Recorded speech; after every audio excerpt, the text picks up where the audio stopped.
Section 2.7, B, authors of the textbook, Stewart, Redland, Watson, Math 141, pre-calculus, function composition. Suppose I have a machine, the black color here, and that we call f. And the function of this machine is that whatever x that you feed to it as an input, you put some x in here, it adds one to it and just gives it out as an output. And suppose the G, another machine, the blue color, whatever number you give that as input, it scores that and it just spits it out. Now, suppose you want to start with some x, let's say 5. Let x equals 5. Let x equals 5. And I'm going to put here in the beginning, in the beginning, we start with 5. And first, let's say this time, first, let me put that 5 inside of f. So I would get f of 5 equals to 5 plus 1 equals to 6. I take that result, and I'll put it inside of the blue machine G. So now I have G of 6 equals to 36 because 6 scored. So maybe I better to write 6 to the second equals 36. Okay. Now let's do it the other way around. Let's take that 5 and first put it in the blue machine. So I have G of 5 equals to 5 scored, which is going to be 25. And then I'm going to put it inside a result. I'm going to put it inside of the black machine. So now I have f of 25 equals to 25 plus 1 equals to 26. So clearly, f and g, the way they operate, it matters which one of them we use first. Are there going to be sometimes functions such that it wouldn't matter? Yes, but we'll get there. Let's just stick with this for now. So we learned that the first part, let me go to red and say, since in the first I put f and then I put it inside of g, then I can claim that g of f of x, or in this case, we said that our x was in the beginning 5 equals to 36. And the second time, because I used g first and f second, then I have f of g of x equals to 26, and with the x being in the beginning 5. So what does this mean in here? G of f, that means that I put my input first in f, then g, from right to left. And here it means that input went to g first and then to f. Okay. Let's have an example or one of the problems from your own textbook, number 55. The authors are telling us that f of x equals x over x plus 1, and g of x equals to 2x minus 1. So what is f of g of x? So f of g of x. Remember that I'm going this way. So what I'm going to do, I'm going to pick g and put it inside of f. So g, that was 2x minus 1, replaces the x on the numerator. and x in the denominator. And I did have another plus 1. This plus 1 here is this plus 1. And this x plus 1 in here is 2x, minus 1. 2x minus 1. Sorry about that. So I simplify that to 2x minus 1 over 2x. That is f of g of x.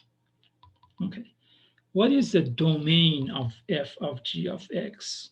The domain of f of g of x, look at the excluded number, x cannot equal to 0. So the domain is going to be x such that x cannot equal to 0. Remember that in the first part of the section, when we were doing adding, subtracting, multiplying, and dividing functions, we had to look for the intersections of the original given f and g with the end result of the problem. That is not the case anymore. For function composition, we only look at the very end result. Let's go to the next page and find g of f of x. Okay. And remember that f of x was equal to x over x plus 1, and g of x was 2x minus 1. So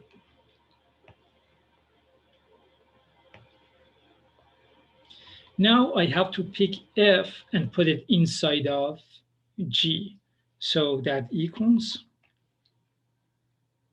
I'm continuing here, picking f, that was x over x plus 1, put it inside of g. And remember that g started with 2 instead of x. Now I'm going to put x over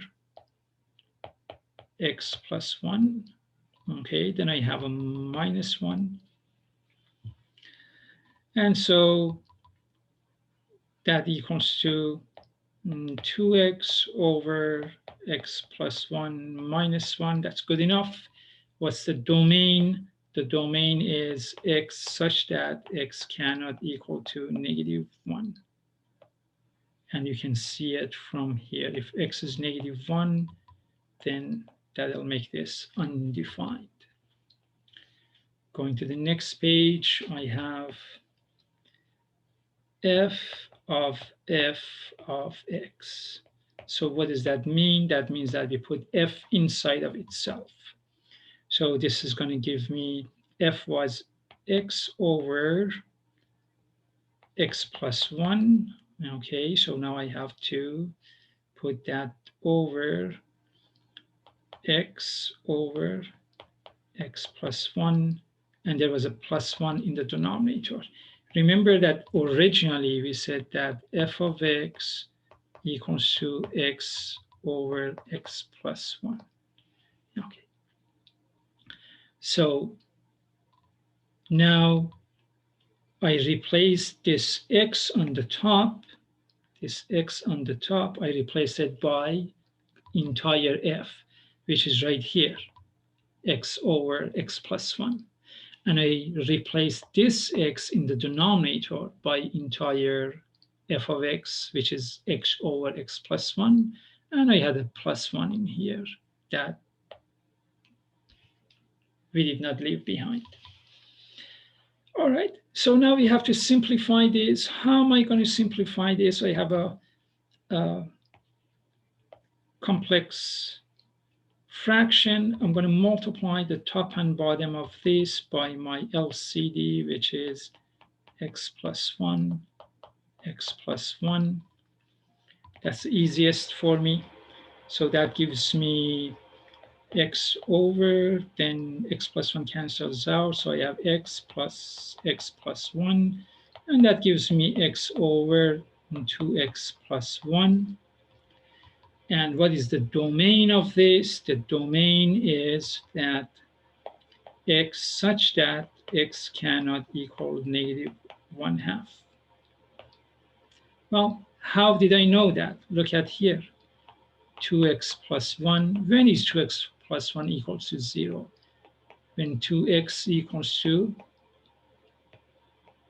negative 1 and x equals to negative 1/2. And last part of this problem, what is um, g of x, g of x. And remember that in the beginning, we had g of x equals to, we had g of x equals to 2x minus 1. Okay, so this equals to g of x. So here's the two that I have. Instead of x, now I'm going to put entire g of x, which is 2x minus 1. And I had a minus 1 after that. That gives me 4x minus 2 minus 1. That equals to 4x minus 3. And what's the domain? 4x minus 3 is a polynomial. So the domain is from negative infinity to positive infinity, or all real numbers. I hope you found this video helpful. Thanks.